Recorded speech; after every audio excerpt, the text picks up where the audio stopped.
There's a saying, Milo, if it's too loud, you're too old.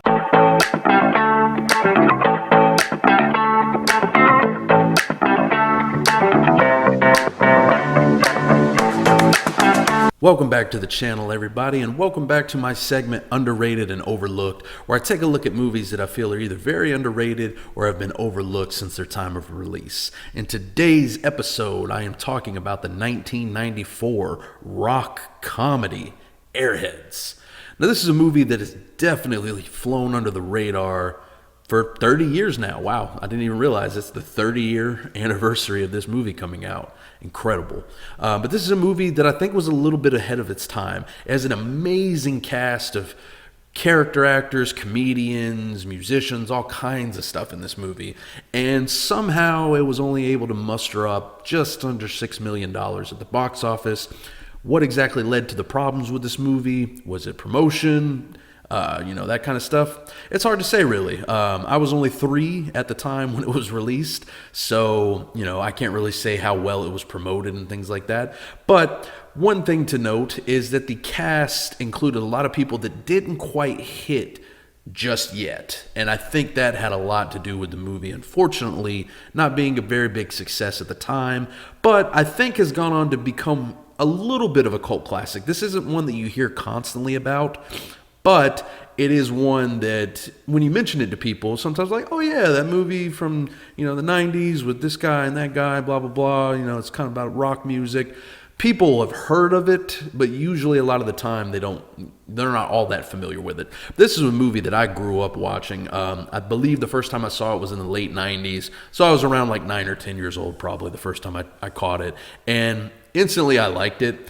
It's one of those movies that I saw when I was younger, and then for a long time I don't think I saw it, but it was one of those that stuck in the back of my mind, like, hey, what was that movie with that, with these guys that came out, blah blah blah. And then you see it again later in their life and you're like, oh yeah, that's that. I can't believe this is that movie I'm always thinking about, and I never really understand the references. This was that movie for me. Airheads, like I said, I watched it when I was younger, and then as I got older and watched it more and more, it stuck with me. It's a really fun movie. It's very funny. Like I said, it's a bit ahead of its time because with the cast and everybody included in this, it was right before a lot of these guys really took off. And I think had it come out maybe 3 to 5 years later, it would have been a much bigger hit, much bigger success, and we would be hearing about it more consistently. So if you're not familiar with the movie Airheads, it's a bit of a romp, if you will, but it stars Brendan Fraser, Steve Buscemi, and Adam Sandler as 3 friends who all are in a band together. They're trying to make a name for themselves. They're trying to get their demo tape to different labels, and they're getting rejected. They're not really getting any big shows or anything like that. They just want their songs to be heard and their band to eventually, get a record contract and start making the big bucks like a lot of the rock stars that they look up to and everything. They get the idea that they need to go to a radio station and give their demo tape to them and get their demo played. So they essentially break into a station called Rebel Radio, where the DJ there is played by Joe Mantegna, and they try to get it to be played on there, but the head of the radio station, played by Michael McKean, does not like this. He doesn't want anything to do with it. They end up holding the entire radio station hostage, and from there on, hilarity ensues. So basically, you have a comedy centered around these rock stars.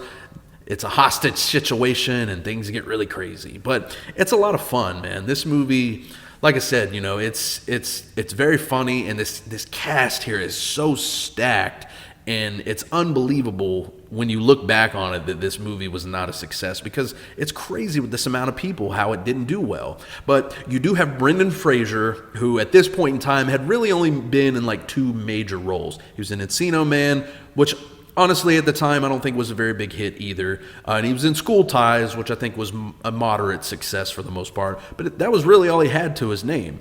You throw in Steve Buscemi, who was a more or less pretty well-known character actor at the time. He'd been in Reservoir Dogs, Pulp Fiction. He'd been in quite a bit of stuff at the time, but he wasn't like a household name. He was, hey, it's that guy. And then Adam Sandler, he's on Saturday Night Live at this point, but he had only been in 2 movies prior to this, neither of which were really all that seen. He's also in Coneheads, which, is a Saturday Night Live spinoff.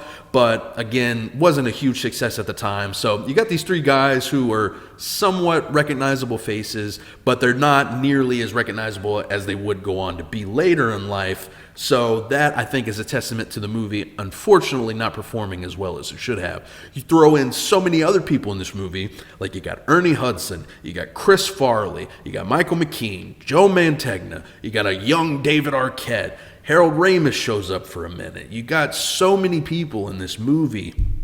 The cast here is absolutely insane. And like I said, it's just crazy that this didn't get its due at the time. And I hope it's a movie that eventually does get it. But unfortunately, like at the time, I'm sure it didn't get a lot of promotion. Like I said, I'm not really sure on that. But even now, it's kind of hard to find this movie. I, fortunately enough, have it on DVD. There was a Blu-ray release at a point in time, but I think that's out of print now.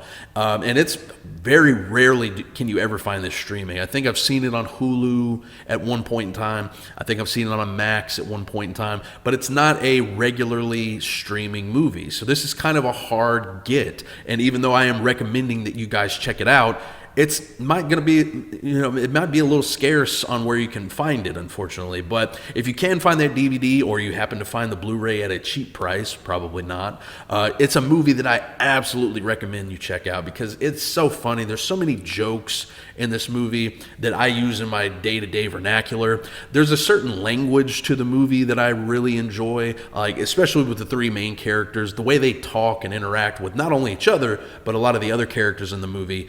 Just the language that they're speaking and certain words and phrases they use are stuff that like no one on earth has ever said in their life, but it makes these characters different than what you would typically see in other movies. And everybody here is really bringing. This is probably one of my favorite Brendan Fraser performances because I like kooky Brendan Fraser. He's a good action star when he does that kind of stuff, but I actually do like him when he's in comedies and gets a little crazy and over the top. This is a fantastic Steve Buscemi performance. Like, he's really bringing it in this movie. This is one of the more kind of toned down performances for Adam Sandler. Like, he's funny and he's over the top and stuff like that, but this is right before Billy Madison. It's right before Happy Gilmore. So it's right on the cusp of him really taking off as one of the biggest stars at the time. And it's funny seeing him in this movie because it's so different than what you would typically see from him. Everybody here is killing it. The soundtrack to this movie is amazing, with it being, so focused on rock and roll music and everything. They have a great soundtrack behind it, and it's just a really good, fun movie. Like, if you're looking for something, to chill back for 90 minutes and, get some laughs, hang out with some friends, and just have a good time, this is one of the perfect movies for that. It's not a great movie by any means, as you can see, because it definitely failed for some kind of reason. Not necessarily that it's a bad movie, but it is like somewhat of a guilty pleasure in a way. It's one of those movies that, it's very funny. It's not a necessarily well-made movie, that's for sure, but everything in it and everybody's heart is in it, and I think it works more than it doesn't. Like, it's a lot of fun. It's extremely funny, and like I said, this is a movie that I quote so much, and it's a shame that I don't run into a lot of other people that can understand the quotes sometimes, or give it right back with another quote from the movie. But when you find that someone, it's always fun.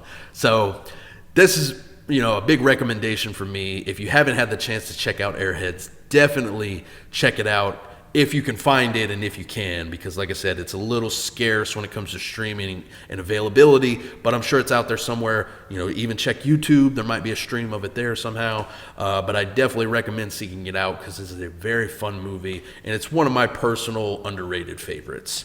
That's about it from me, guys. If you have seen Airheads, please let me know what you thought about it in the comments below. Be sure to subscribe to the channel for more reviews, rankings, and more of this segment, Underrated and Overlooked, in the near future. I'll leave all my links down below on where you can follow me and check out more of my reviews. And until next time, guys, I'll catch you all later.